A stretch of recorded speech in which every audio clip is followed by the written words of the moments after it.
Hello YouTube, welcome to the Educated Barbarian. We're back to analyze the Hagakure today. And as I said, we're starting with 116, so if you have the book, you can follow along. Quoting Ite, "It is spineless to think you cannot outdo a maestro after watching or listening to him.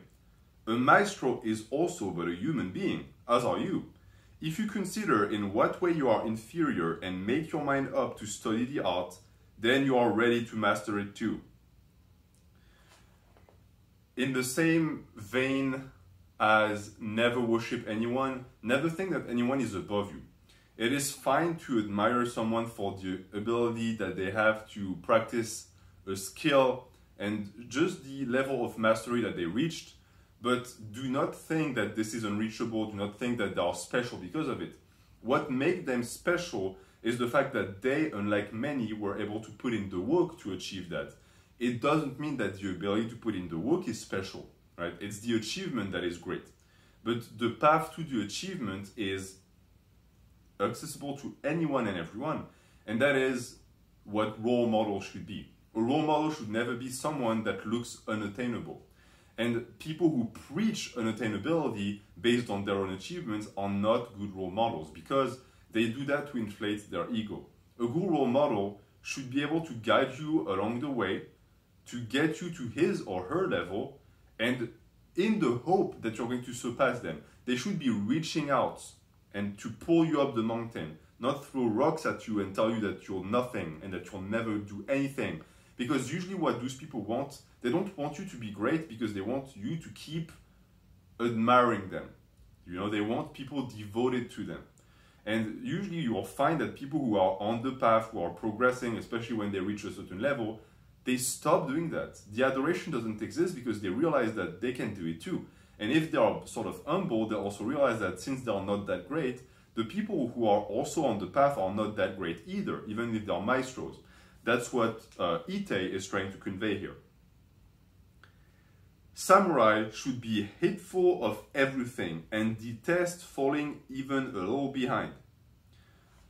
Good advice across the board. Never let yourself fail. Always try to be the best you can be.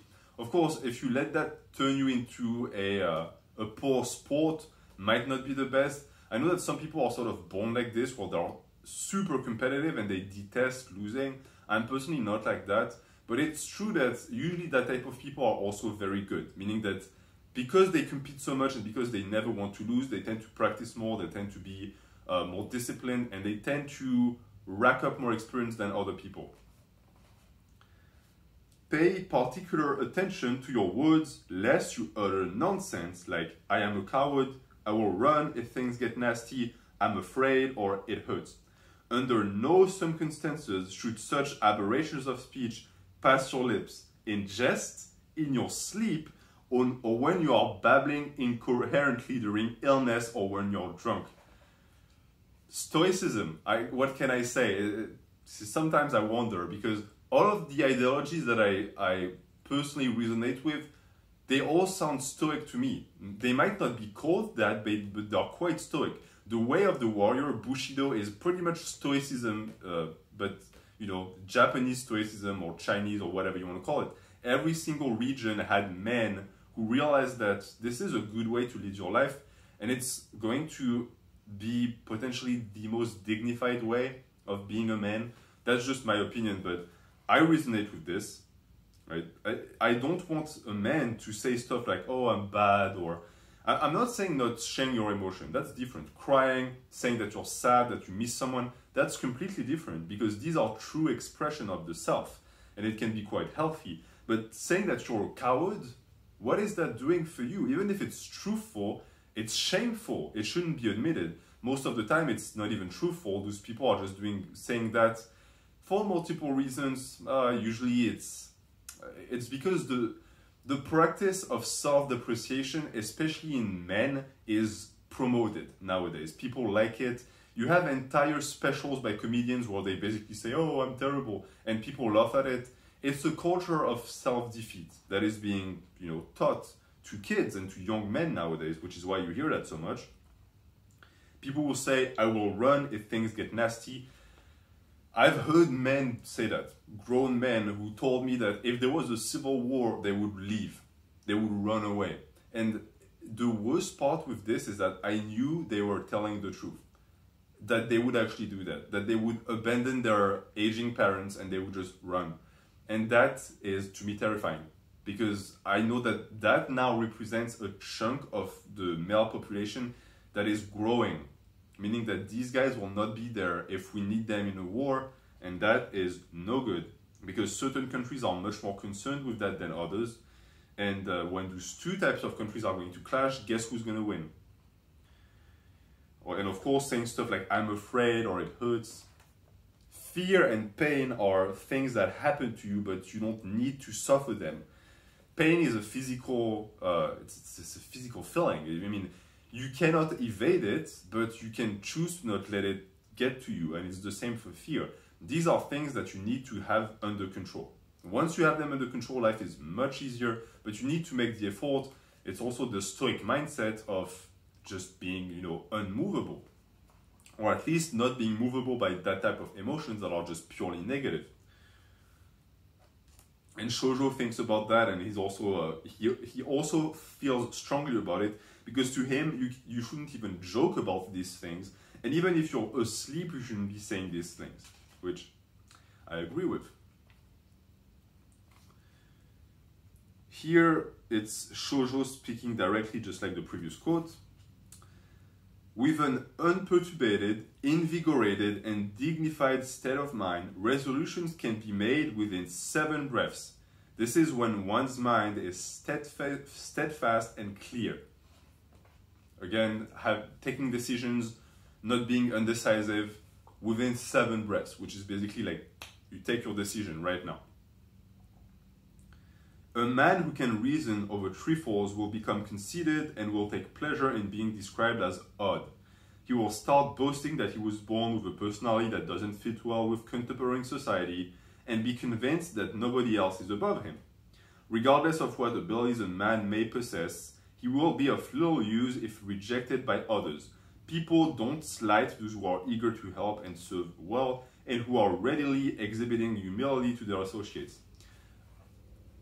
It's interesting because you will always have people in any society at any point during the existence of this earth that will be en marge, who will be in the outskirts of society, who cannot really be part of society. You can call them misfits. Some of them are going to be misfits through just their birth, meaning that if you have an handicap, if you stand out, sometimes it can be quite stupid. In Japan, if you're born with blonde hair, you're going to stand out. And you might, have a little tough time integrating into society. But you also have people who take pleasure, as Shoujo says, in being the odd one out, meaning that they've turned their weakness into a strength. And that shouldn't necessarily be a bad thing, meaning that if society tells you that you're not part of its, caste, and that it doesn't want you, then, turning that into a strength can be a good thing. What Shoujo is describing here is people who are, by all means, normal, but they sort of invent traits of characteristics that make them abnormal, and they take pride in that. And they take pride in, making people sometimes upset and uncomfortable. You'll see people like this. People who see what society does the exact opposite, and then rejoices in the reaction of society. But to me, that is not original. It is not true. It's not real. Because if you need to look at what your own society does to say, okay, I want to do the opposite, it's just called being a contrarian. It's just being a rebel. It's being a teenager that daddy said this, so I'm going to do the opposite of what daddy said. It's a childish mindset because it doesn't come from within. It's not true. It's not something that actually came from you. It's just a response. And that is not good. And what Shoujo also says is that those people usually think that they're above the rest. So, punks who don't have a job and who think that they're out of the rat race, usually they don't stay in that mindset very long. They realize that they're just being stupid. But during the time where they're in that mindset, they tend to be quite conceited. And sometimes you wonder why, because they don't really do anything for society besides not participating in that. And after that, regardless of the abilities, so Shoujo says even if someone is incredibly talented, if people don't like you and they don't want to associate with you because of that tendency of people to try and be the odd one out, you're worthless. Because you need people to associate. You can't do anything by yourself, sadly. You need a community, and if people can follow you and respect you as a leader, it makes that so much easier because now you have the power of number.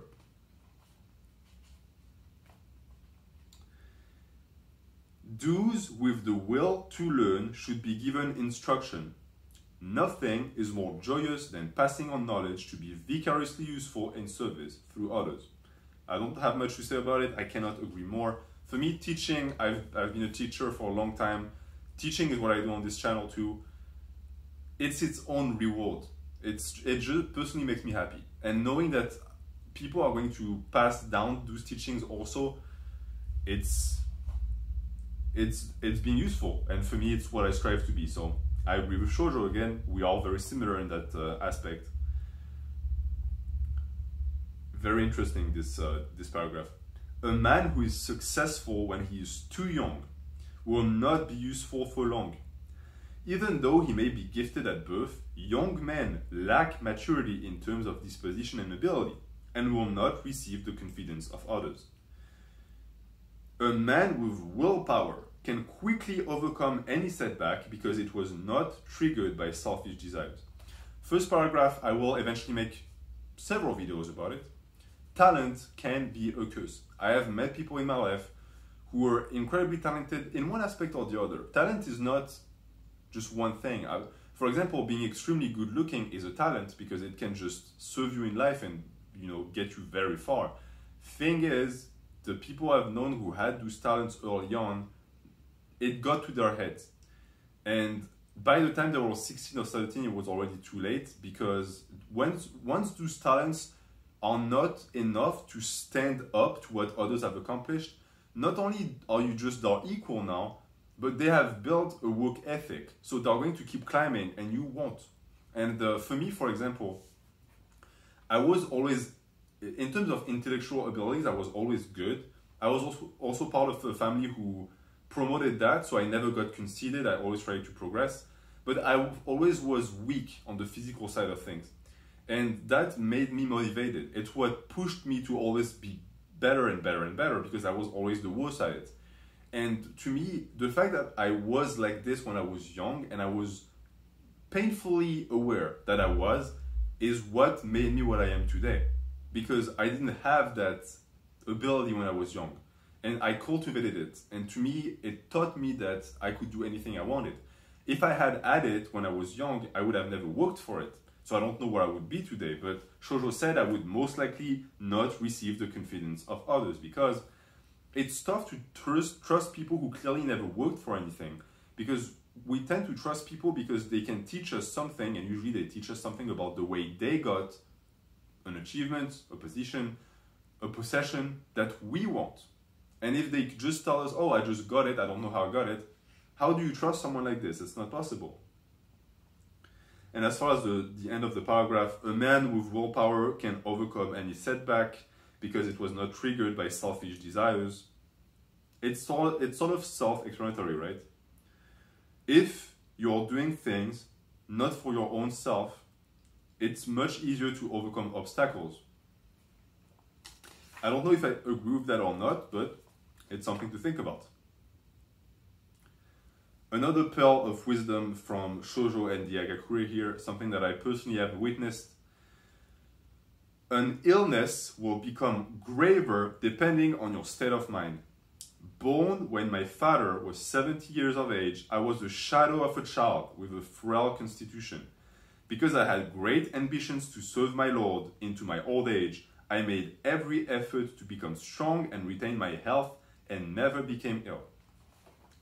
In terms of childhood, I personally relate. I used to be a kid that was sick all the time. And when I started training, it just all went away. To the point where it's been 10 years and I haven't been sick once in 10 years, not once. And on the flip side of that, or at least in the parallel, I have a grandpa who is 82, I think now. I think he's 82. That man not only is still working in the field, after 40 years of working constructions, he still wakes up at 5 a.m. every day to go work in the fields. He owns a ton of land, he grows a ton of vegetables. He still takes care of his own delivery of meats, meaning that he cuts the pigs, he sorts the pigs, he also keeps bees. He's more active at 92 than most people are in their 20s. And what's insane with him is he breaks bones all the time. Last time, I think it was a year ago, he broke his leg, he broke his femur. And the doctor, who didn't know him, told him, oh, we're gonna have to put you in a cast and you're going to have to walk with crutches because that bone is never gonna mend. 3 months later, the bone was mended and now he's walking normally. Can't explain it. Modern science would tell you that's not possible. Old people can't mend their bones like that. You need to do surgery. Well, I saw it with my own eyes. And as far as an opposite of that, I also have seen people who are in their 40s, strong, vital, with a lot of vitality, just waste away. They got one little disease and their spirit was down. They didn't really want to heal and they died from it. So your mindset when you're ill is just as important as the treatment you're going to follow. Believe in that. And if you're the type of person who's sickly and wimpy and always, heal, you have to develop a strong mind. You have to work, you have to develop your body, and you're going to find that your immune system is going to respond to that. And we're going to do 2 more. Quoting Junyemon, exceptional warriors, known as Kuzemono, are dependable men. Dependable men are exceptional warriors. I notice through considerable experience. Dependable men can be relied upon to keep away when things are going well, but will come to your head without fail when you are in need. So Kuzemono has more to that. It's a complicated backstory and lore. I will get into that because shoujo talks about it all the time. But I like the comparison and the equivalence between someone who's dependable and someone who's a warrior. Because in reality, when you depend on someone, usually when do you depend on people? When you need the help. And when you need the help of someone, who do you want? Someone who's strong, someone who's capable, a warrior. You're not going to go see someone who's going to be completely useless to solve your problem. And through experience, he knows that. And you can rely on these people and they will come to your head. And it's interesting that he also says that these are the type of men or women, people, who tend to not really be around much, but the second you need them, they appear. To me, that's the definition of a true friend. I have a circle of friends that unfortunately exists in a different country. There's an ocean between us, so we don't see each other a lot.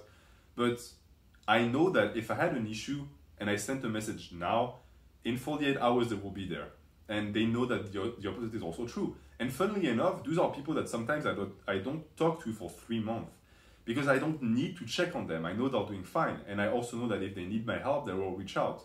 And that is, to me, it's the characteristics of someone you can rely on that Junyemon would call a warrior.